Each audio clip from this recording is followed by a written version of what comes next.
Good evening, good afternoon, or wherever you are, whether it's morning, good morning. I'm glad you're here to another live stream of me, Ari Dossett. First thing first, always let me know if you can hear me clearly. Thank you very much. Let me know in the live chat. Can you hear me clearly? Okay. I'll wait for confirmation. Then continue with the teaching. Hold on. I see Bridge is here, Dion is here, Justin, Demi, and Suzanne here. Yami Jai is here. So you all can hear me clearly. Let that be confirmed. All right. Okay. The topic of tonight is simple. Well, it's night here for me, at least. The topic is the following: stop doubting your senses. Okay.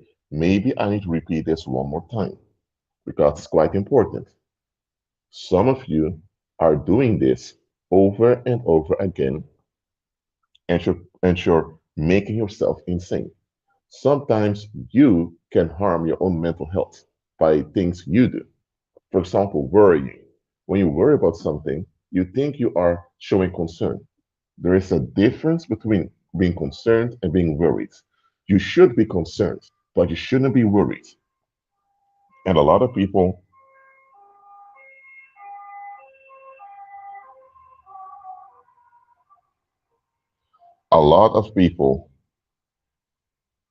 think that being worried is a type of concern, and that's not true. So if you don't know the difference between being worried and being concerned, you have some processing to do. Because when you're concerned, means that you are involved mentally, emotionally, or you're just involved socially. You can be concerned about the homeless people in your neighborhood. You can be concerned about how you're going to pay the next bill. You can be concerned uh, about someone else. But being worried simply means that you're operating out of stress, and that is not good. So when you worry, you are actually sabotaging your own mental health. Simple as that. Now, one thing we often do, and this is something we all need to unlearn, is that we doubt our own senses. I'm not just talking about your physical senses. I'm talking about your spirit senses too. Now, let me give an example of how we often doubt our own senses.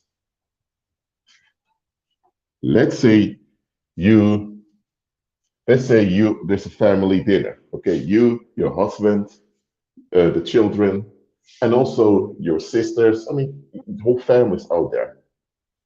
And then the people are making jokes around the campfire, and suddenly your husband makes a joke saying, "Well, sometimes I'm thinking to repeat what Chris Watts did," and everyone begins to laugh,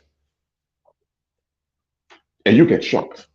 Now, for those who know, Chris Watts is this man who's been accused of murdering his wife and children in cold blood. And you are at this campfire, and your husband makes a joke that he might sometimes be considered repeating what Chris Watts did, namely murdering his wife and children. Now you hear this, and you're everyone laughing about it. So for a few seconds, you think, "Whoa, did I hear this correctly? Did he just say that he joked about repeating what Chris Watts did?" Now, there are two options possible here.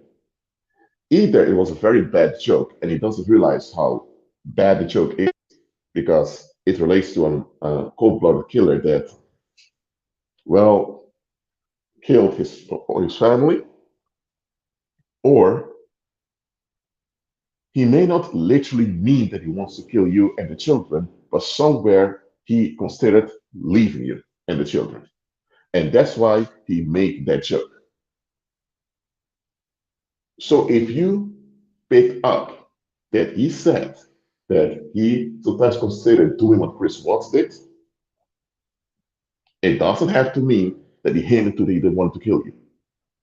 It can simply be that he was considering divorcing you or abandoning his family. So you heard it right. You're not wrong. But let's say now you hear your husband making this weird joke, but instead of you acknowledging that he said something quite disturbing, you brush it off. You think I'm going to cause a fight with something little. Well, lady, it's not something little. He made a joke about wanting to kill you and the children. Now, at least you should tell them, honey, that joke you made, I know you're on the internet wrong, but please, it's not a very, it made me uncomfortable. You should at least be able to address it to him. But let's say now you decide, you know what, I'm not going to talk about this. It's just a weird joke, F it.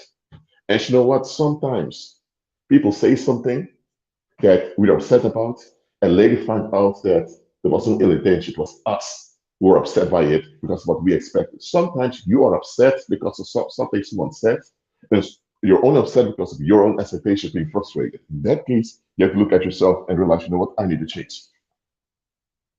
But if the other individual said something that's objectively, not subjectively, objectively disturbing, then you have to admit to yourself that you are right. You have to admit it. If you don't admit that you're right, that he or she said something disturbing, what are you doing? You're doubting your own senses. And eventually, you're sabotaging your own sanity. Okay, let me tell you how this goes. Let's say your husband secretly considered abandoning you and the children. He's not going to openly say this to anyone because it's not something he can justify. He can't. You're not cheating on him. You're participating in the household and all that. So if he had this longing to escape, that means that he's wrong. Simple as that. And let's say he did abandon you and the children. Anywhere he goes on the earth, people find out that he abandoned his wife and children, and it will backfire on him. The only way you will get away leaving you is if all of you were gone. Because he can't undo marrying you. He can't undo having those children with you. Now, but let's say your husband didn't intend to kill you, but he intended to abandon you. Just leave. One way or the other, without you being aware of it, he will express it, either in a joke or whatever. Because here's the thing about human beings. Our true intentions always come out. Okay, repeat this for yourself. Our true intentions as human beings always come out. No matter how much we fake it towards someone else, our true intentions always find one way to express itself through our behavior. Either the way you speak and the way you respond to your body language, even if you are an experienced professional actor. Even experienced professional actors cannot put on an act for way too long. So let's say it goes like this. Your husband considered abandoning you and the children.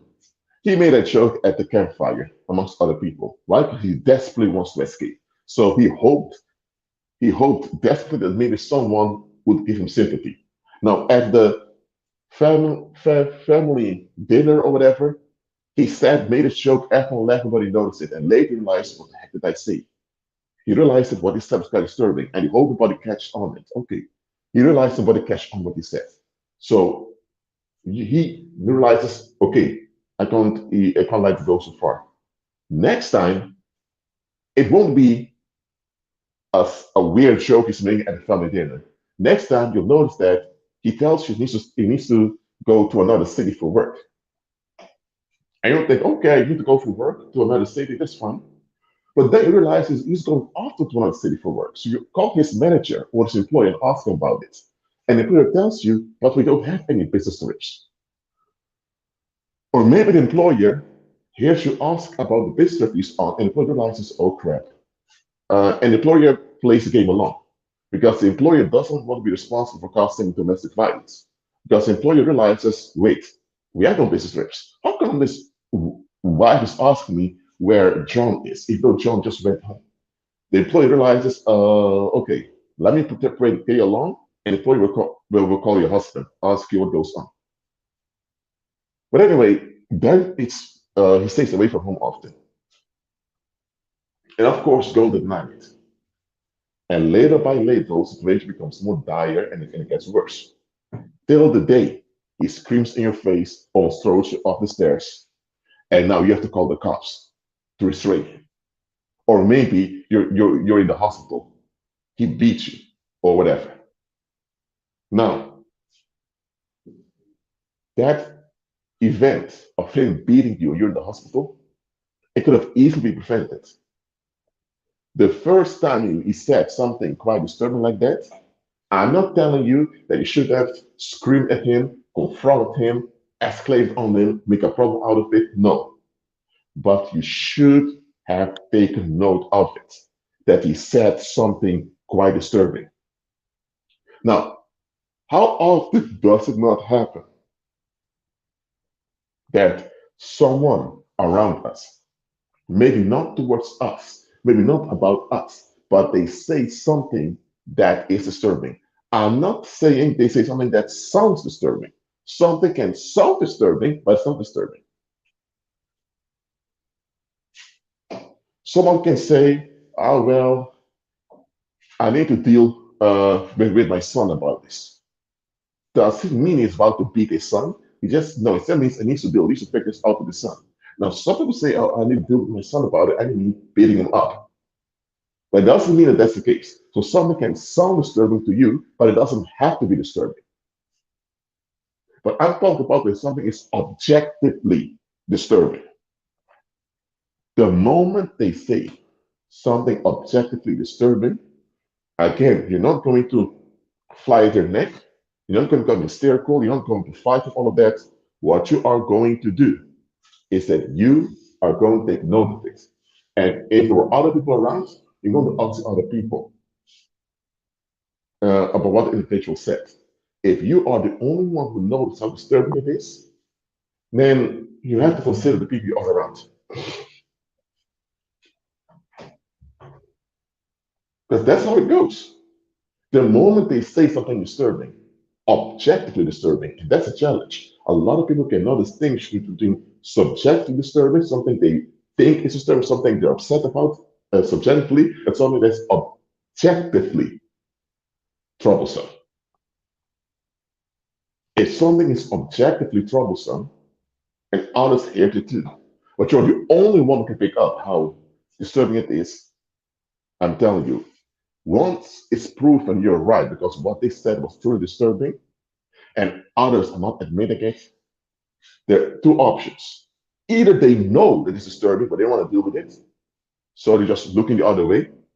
That means they're unreliable people, because if you keep mentioning it, they will turn on you. Or they are secretly in agreement with the individual. And the second option is one thing I want you to pay attention to. When someone says something disturbing and others don't counter it, you don't have to attack someone when they say something disturbing.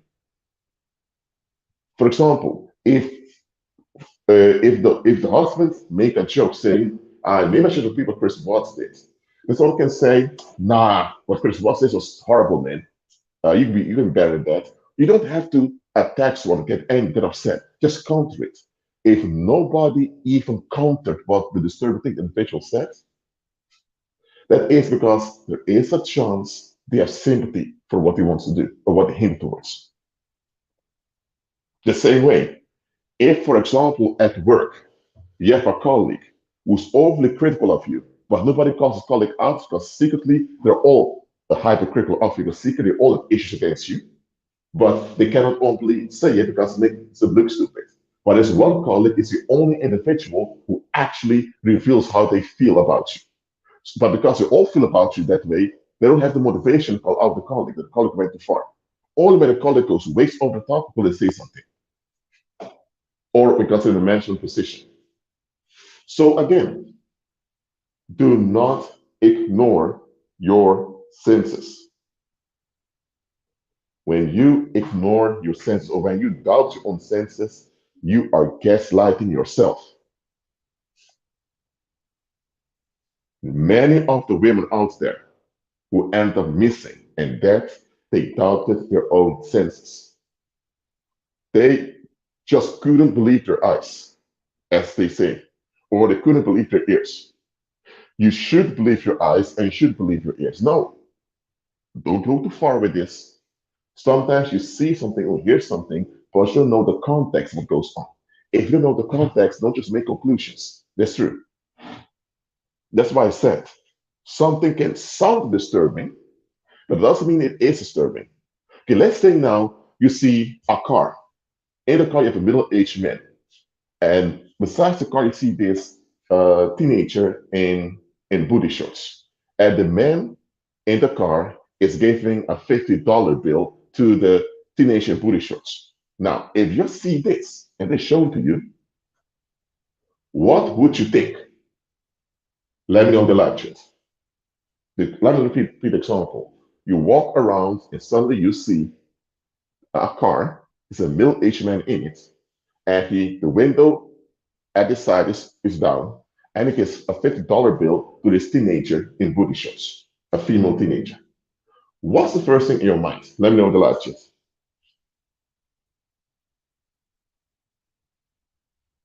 No, sense is not the same as intuition.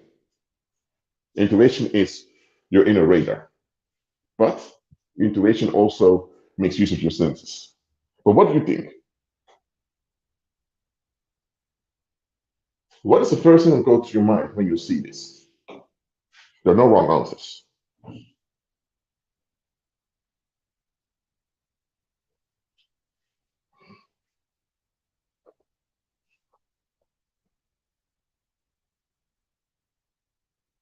All right. I think Chuba here saw the commercial. Because there was a commercial years ago in which um, a father dropped off his daughter to go see some friends, but the daughter asked for money, and the dad gave the money. But right at the same time, the dad gave the money, police cars arrived, ready to arrest him. And he was thinking, what heck, I'm not paying, it's not child prostitution, it's my daughter. But what if you were not aware it's his daughter and you didn't see him bring his daughter from home to this location? You would think this may be child prostitution, absolutely. But in this case, it's not. So what you see is it's factual. You see it. It's a middle-aged man in a car giving money to a teenage girl in booty shorts. However, you don't know the background. Because you know the background, you can't just say, oh, he's a pimp, or oh, he's just trying to purchase some sex from her, or whatever. It's prostitution. No, no, no. Check the background. It may be right that it's prostitution, but it also could be something else. So that's why I asked this question. Your impression may not be correct. You may see this grown man giving some money from his car to this teenager in booty shorts. So from your perception, it appears like he is grooming her. He's a pedophile or whatever. That's your impression. However, you need to examine your impression to figure out is it correct. And let me tell you one thing. There's something most people don't do. When they have an impression, they don't examine their impression. I'm not telling you to doubt your impression, I'm telling you to examine it. They see something, they feel a certain way about it, to them it's a fact. And they begin to act out. If what they see disturbs them, they act out on it. And if later proven to be wrong, often don't want to apologize when admit they were wrong. They'll try to make excuses. That's how a lot of people are. And I'm telling you, don't be like this. But one thing you also shouldn't do is when you have an impression and it disturbs you, just brush it off. Look, I'm not saying that I'd rather have you to act out an impression and be wrong, because sometimes you act out an impression and it will get others hurt or yourself hurt. I'm telling you, when you have an impression and it disturbs you, examine it, look into it, ask questions, or whatever. When you get an impression and it disturbs you, but you brush it off, you you just question your own sanity. And when you question your own sanity, you are actually molding yourself to be dysfunctional. Let me explain why. When you brush off an alarm you got from your senses, your body gets used to you ignoring the alarms. So next time alarm sounds, your body won't even pick it up. So you end up becoming dysfunctional that you'll notice when something's off or something that it doesn't add up. And you're more likely to end up in danger or to endanger others.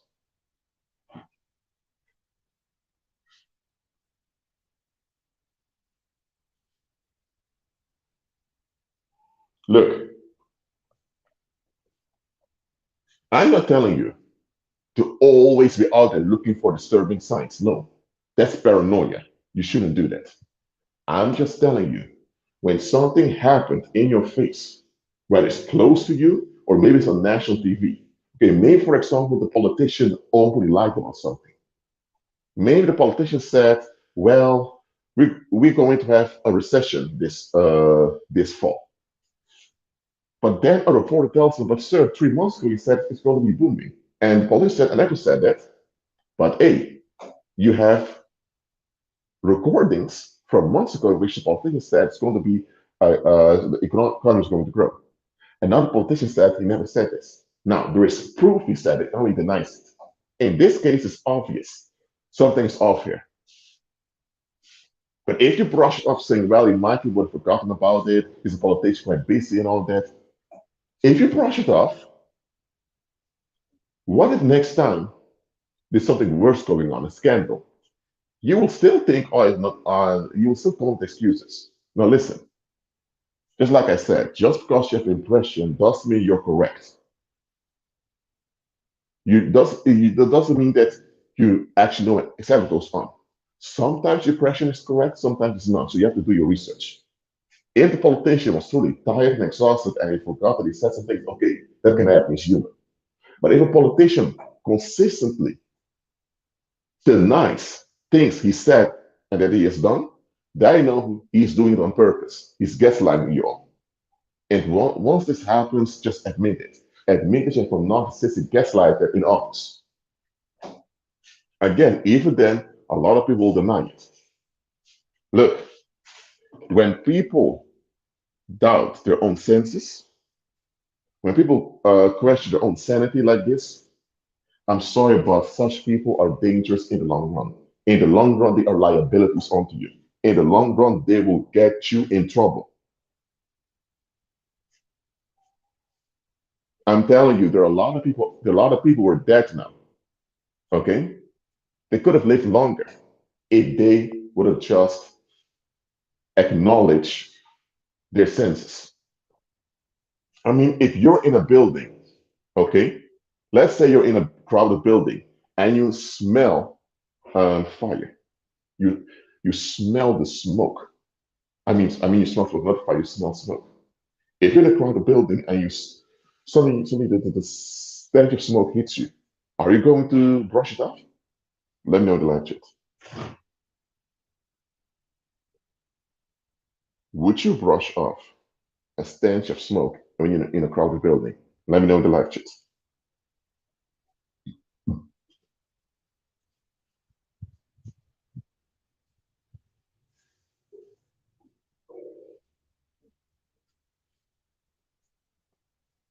Absolutely not. You wouldn't do it. And let's say now you're in a building. Let's say you're in a McDonald's or in a Wendy's. Anyway, you're in a fast food restaurant and you smell smoke. Brush that. Hey, I don't. You just ignore it. You're just waiting for your meal and you're done. If later the building is on fire and people get hurt, when the police finds out that you sensed that there was smoke, but you didn't inform it, you could go to prison. As simple as that. If you're in a building and you smell smoke, Why shouldn't alert other people? If it's false alarm, it's false alarm. Okay, it can be someone smoking a cigarette, and that's why you sense smoke. Or it can be that a microwave is broken. It doesn't have to be there's actual fire, there's actual danger. But at least you tell people, I sense smoke. Do you guys sense it too? If you don't call it out that you sense smoke, if later people get hurt or die because of fire, it's on you, and everyone's going to blame you, rightfully so. Even by law, you can be prosecuted, go to prison for that. Now, the same way that you don't ignore a sense of smoke in a building or anywhere, the same way you should not doubt your own senses. If someone shows you a picture of a grandmother or older female, and you see this little boy next to her, the child looks, it has all the characteristics of a boy physically. I'm not talking about the private parts, I'm talking about just the face, the body build, it's all muscular. But you read in the comment section and say, oh, just a pretty dog, a pretty granddaughter you have. Are you going to get along? It's a pretty granddaughter, or are you going to stick with your senses that you actually perceive a little boy there? What are you going to do? What are you going to do? Are you going to get along with what the people say in the comment section? Oh, such a pretty granddaughter. Or are you going to realize, hold on a minute, my senses clearly see this is a boy. The whole build of the body is muscular. What will you do? Let me know in the live chat.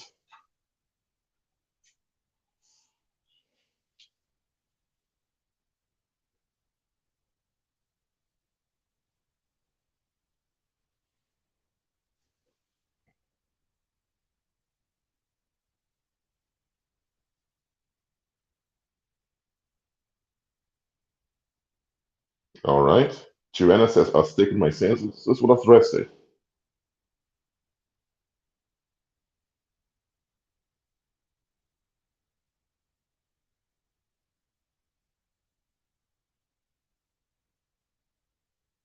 Shuba, you're correct about it, brother. Don't utterly escalate. So let's say now you see a picture.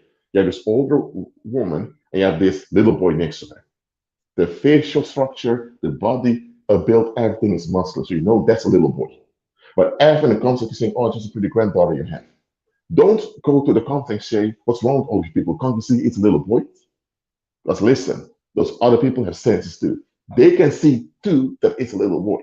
Now, if the little boy had a wig on and a dress with a lot of makeup, then I can understand it may confuse you.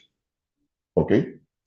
But if the boy has no makeup on, no wig, no dress, none of that, and it's in your face, it's a boy, and people keep calling a girl, that means the people there are in denial.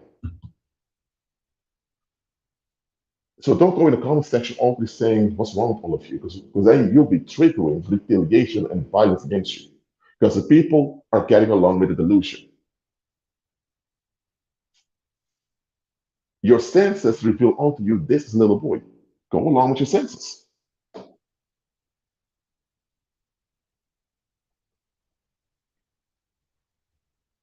So sometimes, and listen to me well, this is something all of you believers need to learn. Yeah, I say all of you believers. I'm not pointing to you to look down on you. I'm just telling you this is something you need to learn. When your senses point out something to you, and it's confirmed that what you see or what you hear is correct, but you see that the public around you, either they can't see it or they go against the senses. Listen, if people cannot see that something is wrong, it means the people are dysfunctional.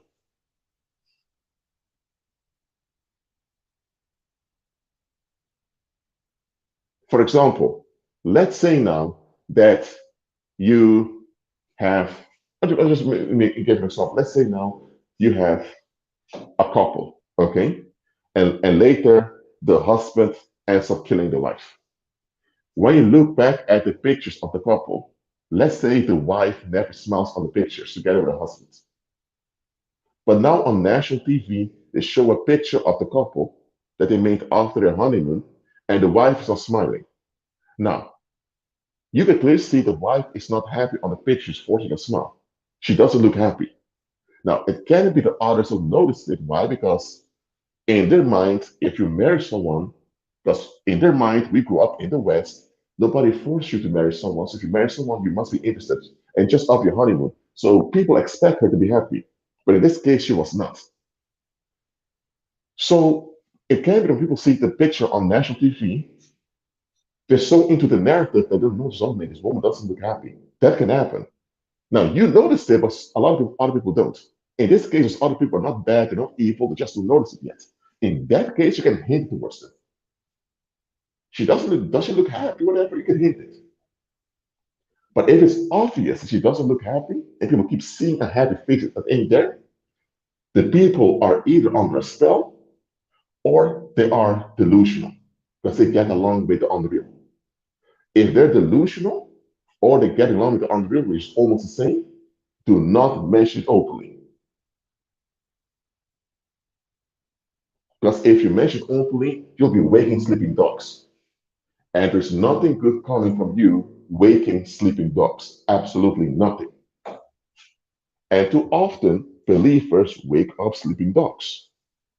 Too often, believers trigger conflicts or they um, revive frozen conflicts by just mentioning the obvious. Do not do this. Look, I'm not telling you to be a coward and just escape, just to be left alone, like a lot of worldlings do. You can hint that something is off, but when you know there's nobody's interested in taking your hint, pack your bags and leave. As simple as that. Don't try to convince people of the obvious. Okay, again, don't go too far with this. Something may be obvious to you. For example, if a body has been in water, it decomposes quicker. Let's say you're a nurse or a medical doctor. You know how the human body decomposes after someone dies. So you know if a body's been underwater for like 2 weeks, the body cannot be in such a good condition. Let's say now on national TV, there's this case, and they found someone underwater, was been underwater for more than 2 weeks, but the body is still in perfect shape. So you as a medical doctor, or you as a nurse, you know this is nonsense. A human body cannot stay that stable after an individual dies. After an individual dies, the body begins to decompose. And if a body's underwater, it decomposes even quicker. Now, to you, it's obvious. To you, it's obvious that this story is fake. But to someone who lacks medical knowledge, or someone who's not trained as a nurse or as a medical doctor, they won't figure it out. And they're not supposed to figure it out because they're not medical doctors or people with that expertise. Or let's say now you are a trader. You trade with China, and you know that the Chinese government does not trade with people directly, but only through brokers. And let's say now you have a scam artist who tells people, I made a fortune trading with China directly. Now, you as an experienced trader, or you with understanding of finance and of politics, you know that the People's Republic of China does not trade directly with individuals, only to brokers. Now, it's obvious to you that this guy is a scam artist because you know how things go on behind the scenes. Now, the common public does not know that the People's Republic of China does not trade directly with people. So when a scam artist comes up, sure, all it actually tells you, I became rich by trading with China directly, people can fall for it. Are they to blame? No, because they don't know what you know. So sometimes what's obvious to you may not be obvious to someone else. So I'm telling you to pay attention to this too.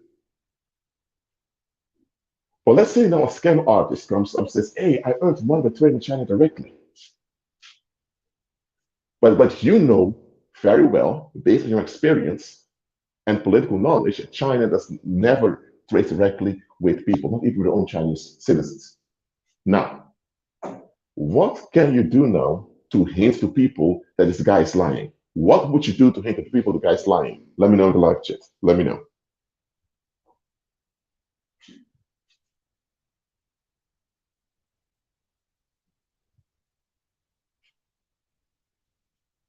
What would you do to hint to the public that this guy is lying?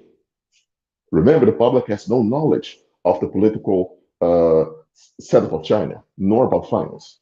What would you do to let people know something's wrong here? Let me know the live chat.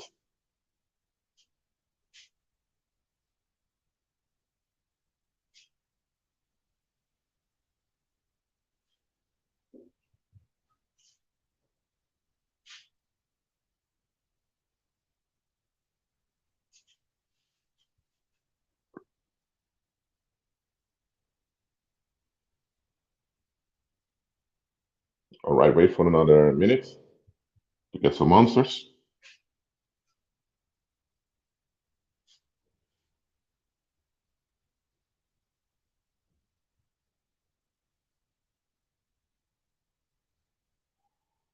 The man said, I'll start asking questions only a real person would be able to answer. I'll act like I don't know and have his body actually telling him. Okay, China says, I'll mind my own business. Suzanne says, let sleeping dogs lie. Downstairs said anonymous notes. All right. It depends on the situation. If the guy is is a self-help guru with millions of followers, that means that you already have people questioning him online. In that case, you can say, you know what, I don't have to say anything about this because this guy already has people criticizing him. But if an individual is not that popular or is not that famous, or individuals is just local and his public are vulnerable people, people will just come up from whatever, then you can ask the question. This guy claims he trades direct with China.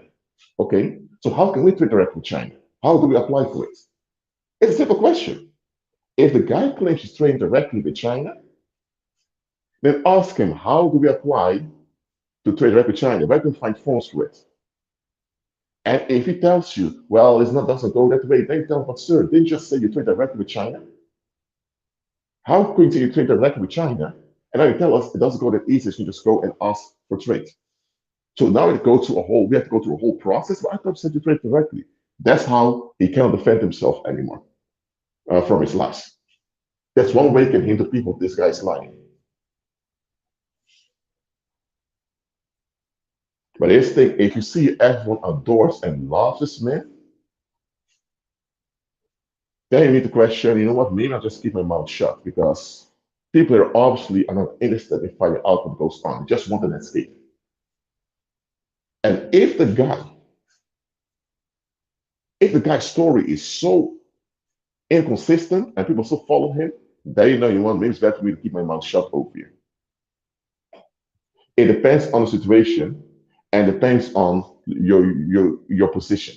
If you're a female, then think twice before mentioning something. Because here's the thing: as a man mentioning something, the public will still think, who's the guy think he is? He's a loser, or whatever. But if you're a female mentioning something, it's going to be extra sensitive for the public. That's how to go psychologically. And as a female, you tend to be a bit physically weaker than men to begin with, in general. And remember, women without Christ who lose their minds, they have no off switch. So you don't want to trigger a bunch of female haters off you as a female. Because those female haters, they have no off switch. They go all the way, and even when they get you, they'll continue. But if you're a man, you can get away more often than calling things out. Why? Because as a man, they may think, if you dare to call us out, you have a whole team behind you, or a lot of people think the same like you. So if we act out against you, we will be triggering a lot of people like you to escalate. If you're a female, calling things out, and the other females who can't stand it, they'll become a cult after you. There's not something sexist, it's just the way it works. Oh, and by the way, the world is sexist anyway. That's how it goes in this world. So do not cast your pearls before swine. That is something Jesus taught us. Now, it simply means the following: do not make effort that will backfire against you. Okay? Do not make effort that will backfire against you. That's what Jesus meant with don't cast your pearls before swine. You should make effort in life, absolutely. I mean, you can't lay in your bed all day long and expect to be in shape. You have to go out, ride a bicycle, walk, run. I mean, for you to be healthy and shape physically, you can't be laying on your bed all day long and expect to work. No, no, no. You need to be active. So in life, you have to make efforts. It doesn't all rely on your effort, but your effort must be there. For example, if you're looking for a job, listen, you can't be upset that a job didn't hire you, but you never applied. If you see a vacancy online and you don't apply for it, how can you expect the recruiter to consider you as a candidate for a job? The recruiter doesn't know you exist. The recruiter doesn't know that you looked at the vacancy, but you didn't do anything. The recruiter will tell you, I cannot consider you in the selection process and then get an application. Well, you have to apply. Only when you apply do you have the chance to get a job. You can't expect to get a job you don't apply for. So in life, let's say you apply for a job. Just because you apply for the job, doesn't guarantee you'll get the job. Okay? There are more factors involved, right? Because the recruiter has looked at all the applications. The recruiter has an assignment from the client. So there's a lot of things in place, but at least you applied. Doesn't guarantee you get a job, no, but at least you did your part. In life, you have to do your part. Absolutely. However, it isn't just you that have to do your part. Others have to do their part too. And when you notice others flat refuse to do their part, I'm telling you, get away from that situation, from those people. I'm not telling you to block them, unfriend them, and make a whole drama. Peacefully remove yourself from those individuals. Get out of the situation. Do not make effort will backfire on you. Because listen, when people are delusional or when they refuse to face reality, when you call it out, you force them to deal with something they don't want to deal with. So when they have all the stress that they have to do with something they don't want to deal with, what's going to happen to all the stress? They're going to say you force them to face something they don't want to face. So they're going to say you as aggressor, and what do you know? Under all that stress, uh, they'll become hyper emotional and they take it out on you, or later they'll begin to haunt you. So don't make effort that will backfire against yourself. For example, let's say a crime happened in your community, and now the police wants to talk to people. Let's say someone's kidnapped, okay? There's an abduction case, and you were at the party from where the individual was kidnapped. But here's the thing: you left the party at 9 p.m. You were only there for an hour, and the kidnapping happened beyond midnight. Is it logical for the police to talk to you? And here's the thing: the abducted individual arrived at the party at 10 p.m. You already left at 9 p.m. So an hour after you left the party, this individual arrived. And the individual was kidnapped up to midnight. Is it even proper for the police to spend time interrogating you? Let me know in the live chat what you think. Let me know.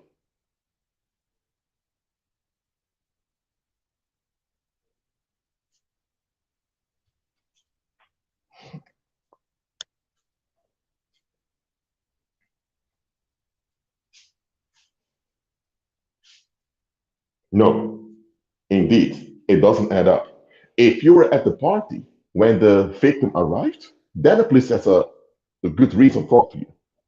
So what if now you're at the party, you left at 9 p.m., 10 p.m., the victim arrived, you don't even know who the victim is, you never saw this individual, you later on TV, this individual was abducted at the party that you attended, but then you figure out, hold on a minute, this individual arrived at 10. I left at 9. And now the police wants to talk to you. What will you do if the police wants to talk to you and it's obvious police has no reason to talk to you? What would you do? Let me know in the live chat.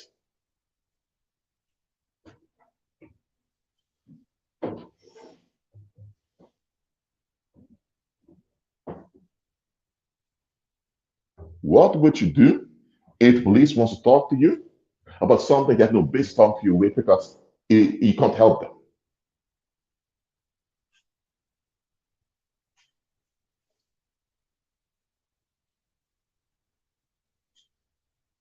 I'll just wait for a minute for your answers. Okay, Diane says, polite decline interview. Chiba says, remain silent and ask for a lawyer. Indeed. You tell them, I want my lawyer. Tell them from the start, I want my lawyer. If you ask for a lawyer, they have to give you the space to get one. Or if you can't afford a lawyer, they have to offer you someone from the government, a pro deo lawyer. At least they call them pro deo here in the Netherlands, which we forgot. Do that. Listen, but even if you were at the party at around the time the official got kidnapped, call for your lawyer. Listen, there are not medical, they are they're lawyers, legal experts, even former police officers who come out and say, don't talk to police, ask for your lawyer. So even former police officers who are veterans when it comes to being a police, even police veterans tell you, don't talk to police, ask for your lawyer. Keep your mouth shut, ask for your lawyer. And you only say what your lawyer tells you to say. Just look at the context. This is something you all need to learn to do. Look at the context. A crime happened. Someone was abducted. So that means there are people in the community with bad intentions. That means more people at the party know something. That means that there are bad people walking around right now who may have killed someone this or mutilated someone's body, did horrible things. So now the public is upset they're exposed to this. Because remember what I said, nothing bad happens on the earth and no violence just unfolds. There are always warning signals at a time. So that means the community ignored warning signals and allowed bad things to happen amongst them. Will the community take responsibility? Likely not. So the police now comes to look to find someone to charge. That's why they interrogate you to find someone to charge. So their purpose is not there to solve anything. They're there to charge someone for the crime. That's why they do the inquiry. So the motive for talking to you is to see whether or not they can charge you. So if someone's intention is to see if they can charge you, that's not a positive motivation to begin with. You should not participate with someone when they don't have any positive motivation towards you. It's common sense. You don't do that. You just don't do that. But what do a lot of people do? When the police comes, they just open their mouth and just begin to talk. Now, sometimes you do cool. Sometimes it's wise to just talk to police. Some of the police ask, "How are you doing? What's going on?" To say, "Oh, sir, no, I'm just walking around. I'm on my phone." So there are times you just talk to the police briefly when when it doesn't relate to an investigation or whatever. For example, if you're riding a bicycle and the police ask, "Is everything all right?" You just say, "Oh, yes, I'm sir, officer. I'm fine, officer." This can be that you are riding the bicycle and the police notice why you ride your bicycle so late, but you just talk on the phone. So he for sure it needs to know for sure that you're not selling drugs or whatever. But let's say just ask that you're fine. You say, "Oh, I'm fine." Then he knows, okay, this individual just on the phone. But then when you notice that there's an inquiry going on, you say, "Okay, I want my lawyer." Simple as that. And they're not allowed to refuse it to you. How many people open their mouth, speak, and later they either end up being convicted in court for something they didn't do, or maybe they're not convicted in a court of law, but their reputation is ruined. Because people are going to say, why did the police talk to you about the kidnapping? Now, you have nothing to do with the kidnapping. If the police will state in their files that you were just a witness who didn't know anything. But to the public, you feel guilty because the police talked to you. So now, let's say now the criminals who did the abduction hear the police talk to you. Those criminals are going to think, we need to look into this guy. Was this guy at the party when we arrived or not? So now you have criminals paying attention to you to check whether you know something. So now you have people shadowing you, following you around. Or if some criminals, the common public may see you as suspect, even though the police doesn't even consider you a suspect.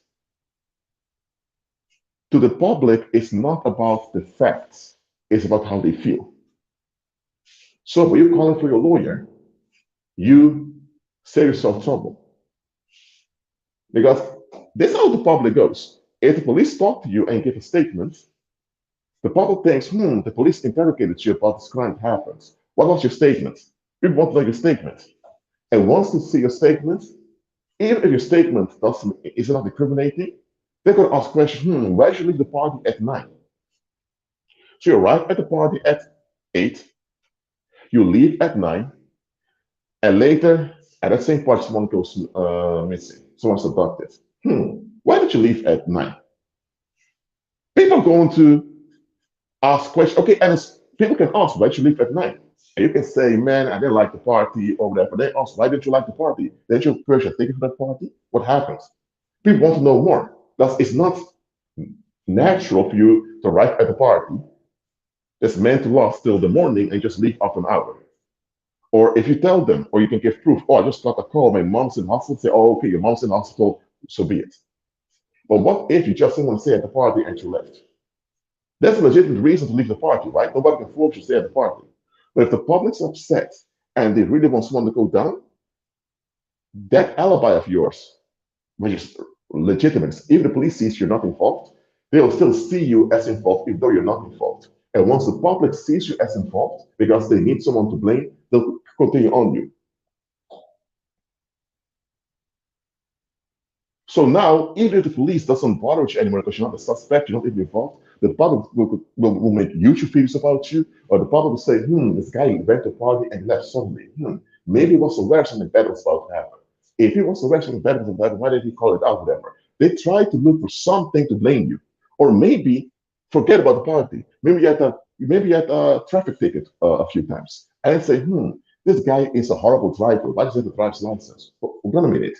First, it was about the party, but someone was adopted. Now they're merely complaining about your driving. They've got traffic tickets. What does you having traffic tickets have to do with a party? Nothing.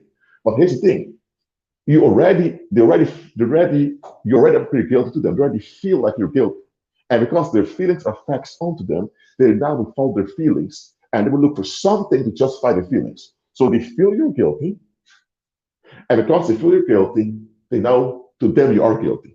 And when the facts in the face you're innocent, they can't ignore those facts. They'll look for something else that you're guilty of just to validate how they feel about you. So maybe you got a few traffic tickets. And now they're saying, oh, this guy needs to be off the road. It's not safe to drive a car. Now they're making a fuss about you driving a car. And those traffic tickets have nothing to do with you driving. It's just that you parked your car in the wrong place. But they think, oh, this individual is in danger on the road. They may end up killing you or someone else by reckless driving. Now they're all off about your driving. While your driving was even addressed by the police. It went from you, sort of being involved in a kidnapping. It was proven you were not involved, and now suddenly they're upset because you're driving. They don't want to face themselves at all. They're just upset and they want someone to offload their unrest upon. And because you are the scapegoat they offload their arrest upon, they need some fact on you to justify how they feel about you. Oh, and the worst thing is, they don't even focus on the actual perpetrators. Maybe there was another guy at the party that acted quite suspicious. But nobody wants to talk about the guy that acted suspicious. They all talk about you because they're upset with you. They don't like you. They forget about the people who were actually suspicious at the party because they're all focused on you because how they feel about you. That's how the masses often are. And that's why, looking at the bigger picture, a lawyer will always tell you, keep your mouth shut. That's why even legal experts tell you, call for your lawyer.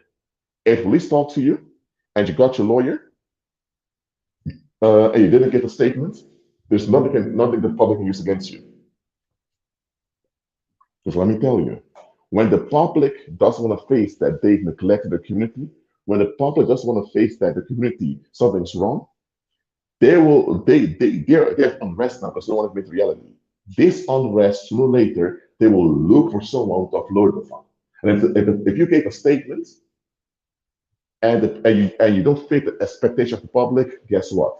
You are going to be the guy you're all going to upload the file. Even if the judge says you're innocent and if your DNA prove you're innocent, you're still guilty towards them. They'll find something about you to justify how they feel. Why? Because they're delusional, just want to escape. They're determined to escape, and their escapism harms them. Instead of maybe they're harming themselves by escaping, they want to be upset with you. And once the public's upset with you like this, it's very unlikely that they're going to change their mind. They're going to continue to be upset with you, so they don't have to look at themselves. Either you die and they all get the relief and ease and move on like nothing ever happens, or you're alive and you have to go into hiding. And if you don't go into hiding, you need spiritual power to exhaust and shut down the public so they can't be a threat onto you. You can have a gang. You can have a gang who gang rapes a little girl over here. And instead of being so upset with the gang rapist, they're upset with you. That's because you question their will. And because you question their will and don't give in to their unrest, now suddenly you're the bad guy. Let's get all about the gang rapists out there, but they focus on you because you dare to question their will. That's how the masses are. Why do you think that every government and every corporation has a PR, a spokesperson for public relations? Every government organization and every company or every corporation has a public relations officer who does the media talk to outsiders. In most cases, if you work somewhere, they tell you in your contract, don't talk to the media, don't talk to outsiders if there's a scandal. Refer them to a public relations officer. The public relations officer is trained to manage the perception of the public. Because let's say now let's say you work at Microsoft. Let's say a scandal came out that Microsoft is laundering drug money. Now, you just work at Microsoft. You're not even involved in the finance of Microsoft. You're just a computer scientist, but you're not into the security and financial part of Microsoft. So you have no idea what the financial department is doing of Microsoft. Let's say now people ask you about Microsoft. What do you say? You say it's ongoing investigation. Keep telling it's ongoing investigation and keep your mouth shut. Because if you open your mouth and tell them, you know what, I've been working there, I noticed certain things don't add up. The moment you do that, they'll say, okay, but if you notice things didn't add up, why did you keep working over there? And here's the thing, they don't want to admit that Microsoft is involved in the crime because they all use Microsoft products and all of that. So now they want an outlet because there's conflict. And when you admit, yeah, I've noticed some odd things, they ask you, did you report it? Why did you report it? Or whatever. And right now, even though you're innocent, you become the guilty party and everyone is upset with you. So that's why when you work for the government or for some big corporation, always tell you, refer to the PR officer, the public relations officer when people have questions about a scandal. If there's a scandal or there's some rumor about the company or the workplace, refer to the public relations officer. Don't answer the public yourself. Why? Even if what you say, let's say you say, you know what, I've been working at this company, they treat me well, let's set up for them. They'll tell you, don't set up for us. We have the PR officer to do this. Because if you set up for us, we can't protect you public terms on you.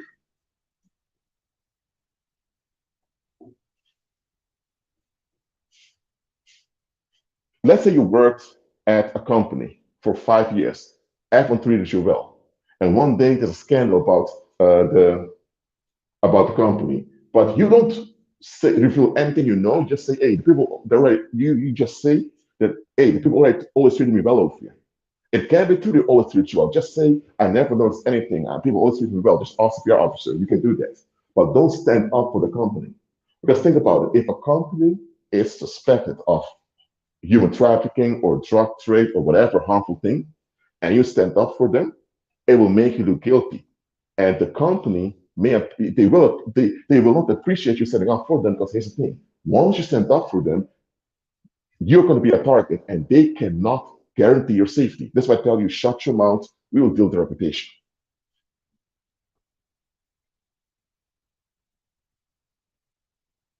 Just say, well, that we can't be trickle control, people hate you more than the worst people can think of, like sex traffickers, pedophiles, etc. That's true.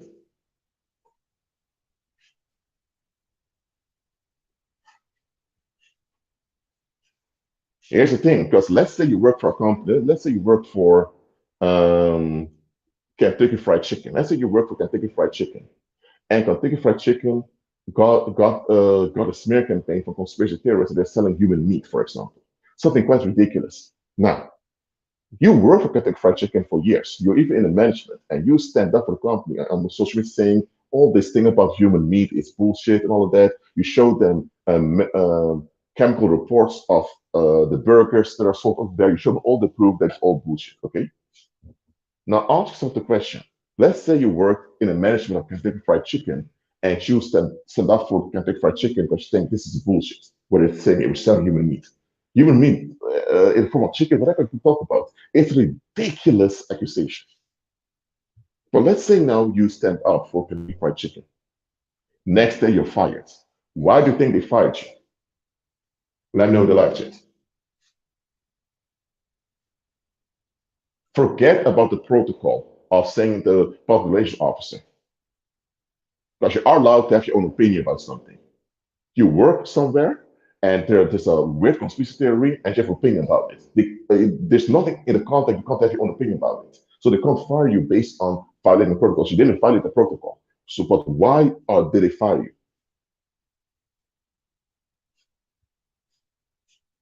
What do you think?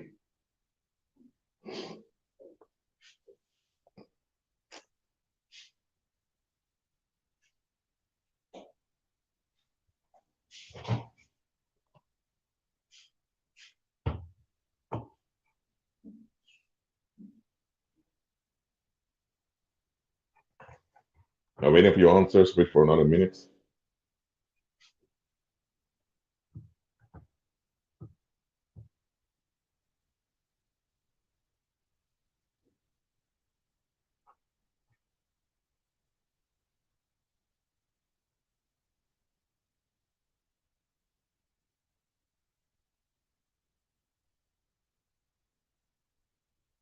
Okay.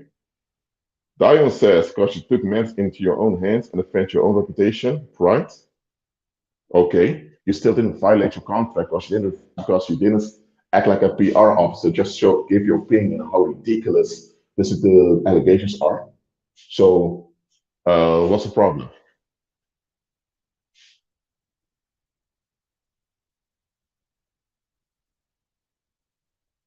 Now, look, let's say Kentucky Fried, this is a fictional example, it's not something real. Let's say Kentucky Fried Chicken is accused of selling human meat. And let's say you work at Kentucky Fried Chicken in the management. Outside of work, you're allowed to have your opinion. So you're allowed to say this is nonsense. And you can say I've worked there, this is nonsense. Okay? You're allowed to say that it doesn't break any protocol. And Kentucky Fried Chicken may be happy that you stood up for the company. But still, they may fire you. Let me tell you why. This rumor that is selling human meat is a distraction of something bigger that goes on. Whoever put that rumor out there wants they want to destroy Kentucky Fried Chicken for some reason. So there's enmity against a company or against a corporation. If you stand up for a corporation that people hate, what do you think is going to happen? They're coming after you now. So by them firing you, they won't be responsible if something bad happens to you. Because if you keep working there and later you're attacked or whatever, it's going to be on the corporation not protecting you. They're going to say, look at Kentucky Fried Chicken over there. They have a manager that worked there. The manager's up for the company saying this all nonsense. And look at this. The guy is attacked, and what are they doing? They're going to make it look worse. So by them firing you, they're not only save themselves trouble, but they also are keeping you out of the fire. You put yourself at risk for becoming a target by standing up for the company too openly. And that's why they fired you, so that if people come after you, it won't be on them. So understand this. You may be upset that you were fired, and maybe even the judge will admit, okay, they fired you, but there's no legitimate reason for it. But the judge may still agree with Kentucky Fried Chicken because the judge can see, hold on a minute, you're going to be a target soon by you sharing your opinion like this. So them firing you is keep both of you from becoming a target. So the judge may agree with Kentucky Fried Chicken, not based on the law, but based on what's best. You get me? So even judges often, when it comes down to it, don't follow the law. They follow what's best.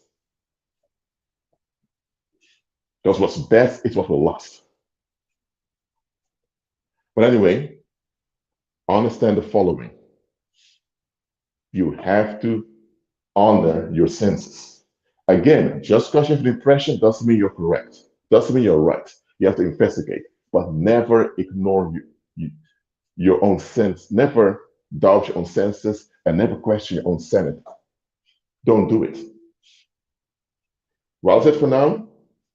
The class is over. Are there any questions over here? Please let me know. Are there any questions?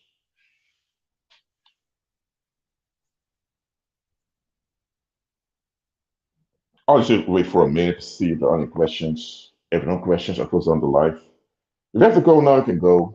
You have to work, or I hope you don't work on Saturdays, but maybe you need to work, maybe you need to bring the children to whatever, do whatever you have to do.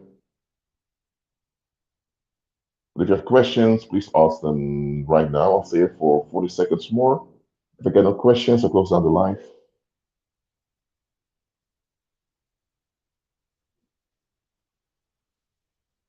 Mhm.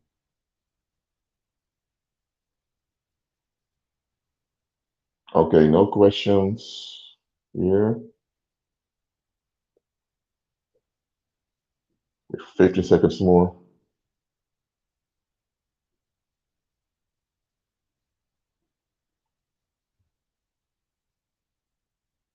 All right, I don't see any questions. Thank you all for being here. I hope you had a nice Shabbat today also. Keep it with Christ, and I'll see you next time. Shalom.